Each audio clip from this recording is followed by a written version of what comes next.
बादशाह जैसे ही कॉल पर सुंदरी की आवाज सुनता है तो उसके होश उड़ जाते हैं। वो तुरंत गुलाम के क्वार्टर में जाता है, लेकिन वहाँ लाजो उसे बताती है कि गुलाम तो अपनी जॉब के लिए शहर गया हुआ है। बादशाह बेचैन होकर पूछता है, लाजो अम्मा सच बताओ, गुलाम किस लड़की को लाया था, क्योंकि मैं उससे मोहब्बत करता हूँ। जिसके बाद लाजो घबरा कर बता देती है कि वो आशिक अली की बेटी सुंदरी को लाया था। ये सुनते ही बादशाह तुरंत खुर्शीद के पास जाता है और उसे खुशखबरी देता है कि फूफो, आपकी बेटी मुझे मिल गई है और मैं उसे बहुत जल्द गुलाम से वापस ले आऊंगा। और दूसरी तरफ जहांदर को भी इस बात का पता चल जाता है कि बादशाह को सुंदरी का पता चल गया है और वो उसी से मोहब्बत करता है। जिसके बाद जहांदर फौरन अपने आदमी भेजकर सुंदरी को किडनैप करवा लेता है और उसे ले जाकर अपने फार्म हाउस में कैद कर देता है। तभी बादशाह तुरंत गुलाम के पास पहुंचता है और उससे पूछता है कि सुंदरी कहाँ है, लेकिन गुलाम झूठ बोलता है, मैं किसी सुंदरी को नहीं जानता, चाहे तो पूरा घर चेक कर लो। गुलाम अपना पूरा घर चेक करवाता है, लेकिन सुंदरी वहाँ नहीं मिलती। गुलाम समझता है कि सुंदरी ने खुद को छुपा लिया होगा, लेकिन बादशाह के जाते ही जब वो उसे ढूंढता है तो वो कमरे में मौजूद नहीं होती। उसका नंबर भी बन जा रहा होता है। ये देखकर गुलाम बुरी तरह घबरा जाता है और मजबूरन बादशाह के पास जाकर उसे सच बता देता है, बादशाह मुझे माफ कर दो, मैंने तुमसे सच छुपाया, सुंदरी मेरे पास ही थी,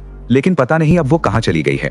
बादशाह पागलों की तरह सुंदरी को ढूंढने लगता है। तभी अचानक घर में बादशाह अपने बाप जहांदर की बातें सुन लेता है, जब वो अपने आदमियों से कह रहा होता है कि सुंदरी को उठा लिया है, अब तुम उसका खेल खत्म कर दो, वो बादशाह को मिलनी नहीं चाहिए। ये सुनते ही बादशाह का खून खौल उठता है। वो सीधा जहांदर के फार्म हाउस पर पहुंच जाता है, जहां पर गुंडों ने सुंदरी को रस्सियों से बांधा होता है। बादशाह गुस्से में आकर आगे बढ़ता है और सुंदरी को बचाने लगता है। तभी जहांदर का एक गुंडा गुस्से में आकर गुलाम को मारने के लिए उस पर गोली चलाता है। ये देखकर बादशाह तुरंत उसके सामने आ जाता है और वो गोली बादशाह के कंधे में लग जाती है। ये देखकर सारे गुंडे वहाँ से भाग जाते हैं। उसी वक्त गुलाम तुरंत बादशाह को हॉस्पिटल लेकर जाता है। वो डॉक्टर से कहता है, डॉक्टर कुछ भी हो जाए, बादशाह को कुछ नहीं होना चाहिए, इसकी जान हर हाल में बच जानी चाहिए। डॉक्टर अपनी पूरी हिम्मत दिखाते हैं और बादशाह के कंधे से गोली निकाल लेते हैं और उसकी जान बचा लेते हैं।